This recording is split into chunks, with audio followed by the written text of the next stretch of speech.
Des produits de première qualité, premier choix, marque originale. Baolay manolotra anao ny fampalalam-baovao. Baolay, toujours meilleur. Portes, fenêtres, volets roulants, véranda, rideaux métalliques, tôle, vitres, soc à vitres, très sincèrement. Ny fampalalam-baovao iarahanao amin'ny soka vitra.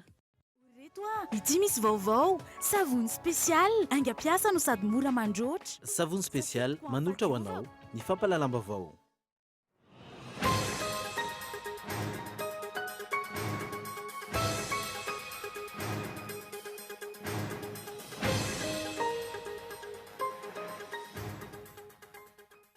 Ny lama amin'ny akapobe ny teny Analakely sy ny manodidina tsy nisy ny fifandolana teo amin'ny vahoaka sy ny mpitandro ny filaminana, mbola itony ny fitakiana hoy ny mpitariky ny AFP. Niara-ny fizavana ny maraina teo ny trano iray teny Anjanahary voalasa fa trano fonenan'ny Faniry Razafy Manantany, mpitarika ny AFP, fitazomana basy sy fanamboarana bomba artizanaly no antony fizavana. Tapitra ny dian'ny Joaquin Chissano eto Madagasikara. Lasa tsy retsaika ity farany nefa ny laza fa anatanteraka valandresaka ho an'ny mpanao gazety mialohan'ny andehanany. Nahaty vonjomainka amin'ny asan'ny sekretera jeneraly ny sindikaan'ny Tatsambo. Olana eo amin'ny resaka mangarahara no antony nampiantona azy tamin'ny asany. Vaovao iraisam-pirenena kosa dia mpilomano Amerikanina misa 4 no voatana anaovana famotorana any Rio. Nilaza niaran'ny herisetra izy ireo nitsipaka izany ny mpitandro ny filaminana eny toerana. Ny andidin'ireo arahanao afaka fotoana fohy.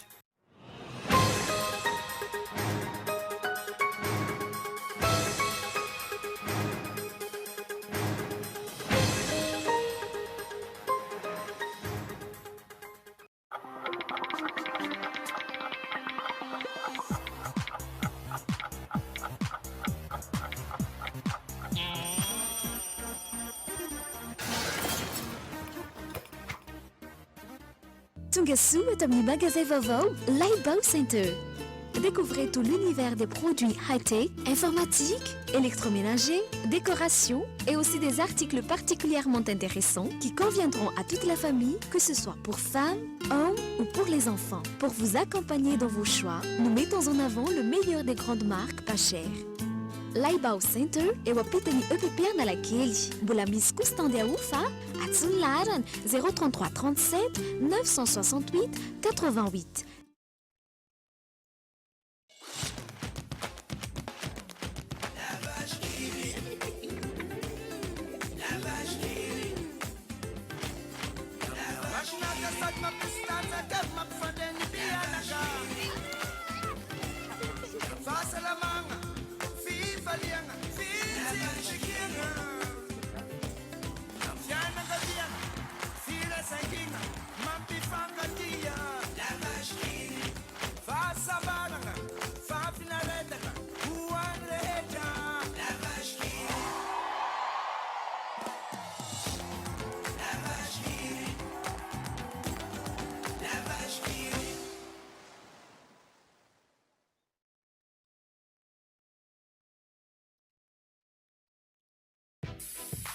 Tena milaira misy toerana anoratako izay tiako rehetra.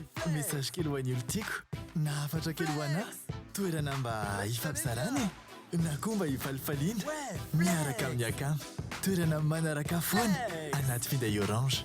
Mila mampiasa Facebook tsy manana iay ahafahako mikomanty, milike, michat nefa tsy mandovo. Raha anao Facebook maimaim-pony ianao dia tsy indroiny hoe anohy raha vao mipoitra izany famantarana ity ao ny findainao. Hipoitra amin'ny faritra volomparasy ny famantarana fa manao Facebook maimaim-pony ianao dia izay Facebook Flex ahafahanao misafidy manao Facebook maimaim-pony na tsy Facebook maimaim-pony miaraka amin'ny Facebook Flex. Mahasana ny tontolo-piainanao Orange.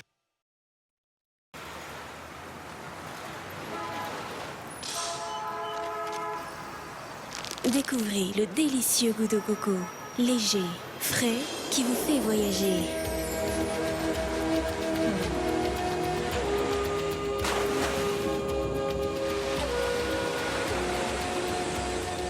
Bounty bar chocolaté, noix de coco, chocolat. Bounty, un goût de paradis. Quelle fourniture scolaire te donne plus de sensations et te motive à travailler? Des crayons robustes avec des mines résistantes, faciles à tailler et qui donnent de la couleur à ta vie. Des designs innovants avec des petits gadgets marrants qui vous font tourner la tête. Des matières ergonomiques et flexibles qui se plient à votre volonté. Des fournitures performantes et pratiques qui t'accompagnent tout au long de l'année. Maped, le leader mondial des fournitures scolaires. Maped est une marque déposée. Attention, contrefaçon. Maped. Tu crois qu'elle est comment, la vache qui fait du kiri? Elle est toute carrée comme le kiri. Ou alors elle est rallongée pour faire plus de boulets. Moi, je crois qu'elle a un masque et une cape bleue. C'est une vache super-héros, en fait. Trop bon. Du lait, de la crème et plein d'imagination. Kiri, kiri, kiri.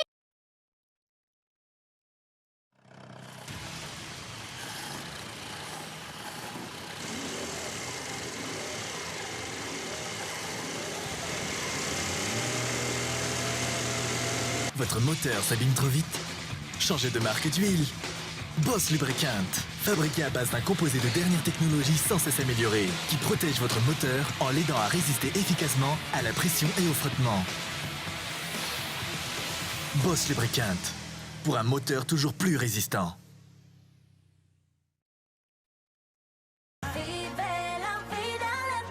Portes, fenêtres, volets roulants, véranda, rideaux métalliques, tôle, vitres. Soca Vitre, fabricant poseur et spécialiste de pliage de tôle et bien d'autres, vous propose un large choix pour tous vos projets de construction ou de rénovation. Elle fabrique sur mesure toutes vos menuiseries alu à prix d'usine. Alors qu'attendez-vous? Venez nous voir à Ndouta Pénac ou sur notre site internet. Soca Vitre, très sincèrement à votre service.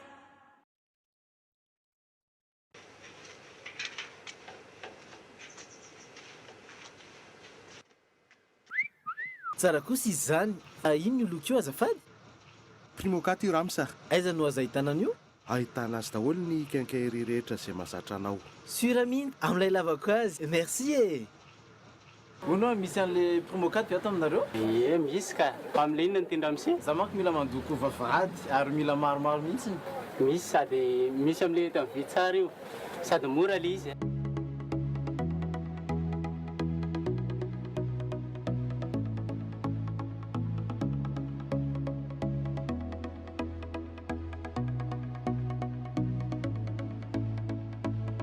Miss peinture à locaux les Primo 4 hein. Exigez la gamme de peinture Primo 4 chez votre revendeur habituel. Primo 4, une valeur sûre pour toutes les surfaces.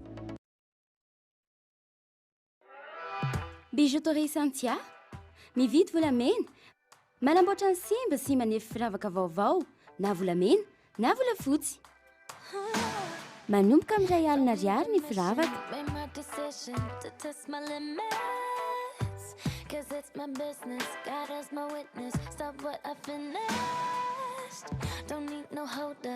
Bijouterie Santia, immeuble Arena, Antanemena, box 37, téléphone 033 18 544 04.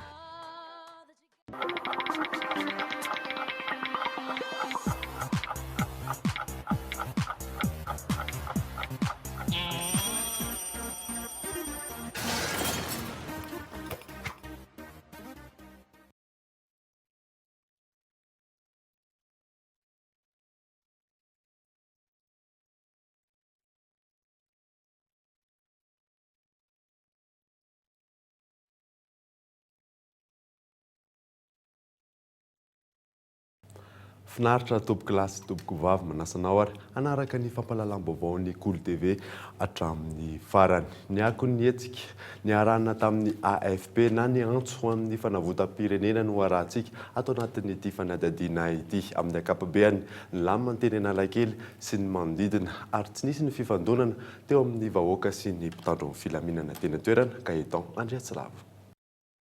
Nanaitra ny besin'ny maro nahita mpitandro filaminana maro dia maro niatrana vao maraina tetỳ Analakely. Entitra ny fipetrany raisin'izy ireo manoloana ny fikasan'ny AFP na ny antso ho an'ny fanavotam-pirenena hanao fidinana an-dalambe tsy nangatahana lalana. Mirongo fitaovam-piadiana mahery vaika izy ireo anakana izany fidinana an-dalambe izany. Tranga izay mahalasa eritreritra ny besin'ny maro ihany koa ny hoe olon-tsotra tsy mitondra fitaovam-piadiana mitaky ny fiainana tsaratsara kokoa ve no anaovana izany fihetsika izany. Ny fanenjena dahalo sy ny mpamaky trano andrenivohitra sy ambanivohitra nefa tsy ahitana tahaka izao.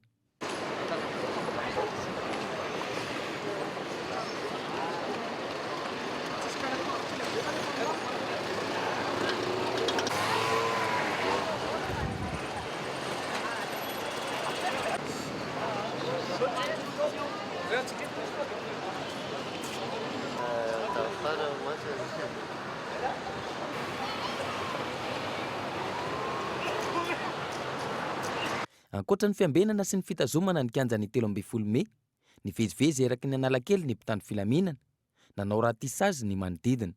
Nisorona ihany koa ny mpivarotra amoron-dalana sy ireo olona mijorojoro teo amin'ny Arkady sy ny teo amin'ny Hôtel de France.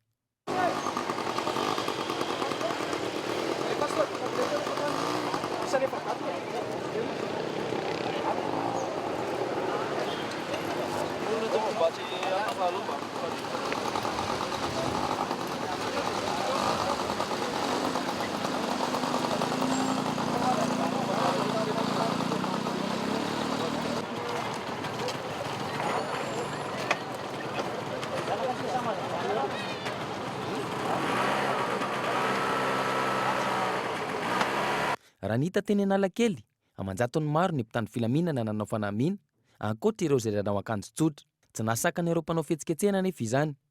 Tokony ho tamin'ny iray ora, nivoaka ireo mpikambana ao amin'ny AFP, niaraka tamin'ireo vahoaka nanotrona azy ireo. Velona ny fifampiatsiana sy ny fifanatrehana tamin'ireo mpitandro filaminana.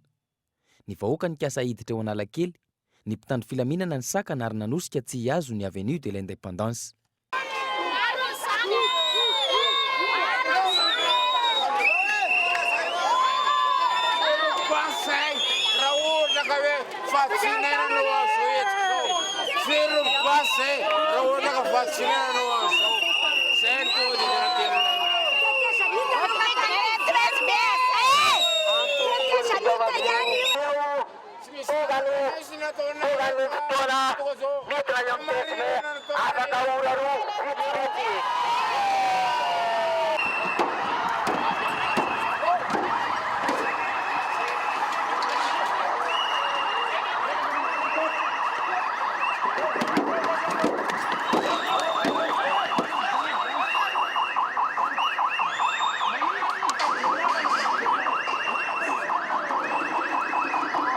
Intelo metona eo fanosehany mpitandro filaminana io, ary tsy ny farana raha tsy teo anoloany ny Tahala Rariasina.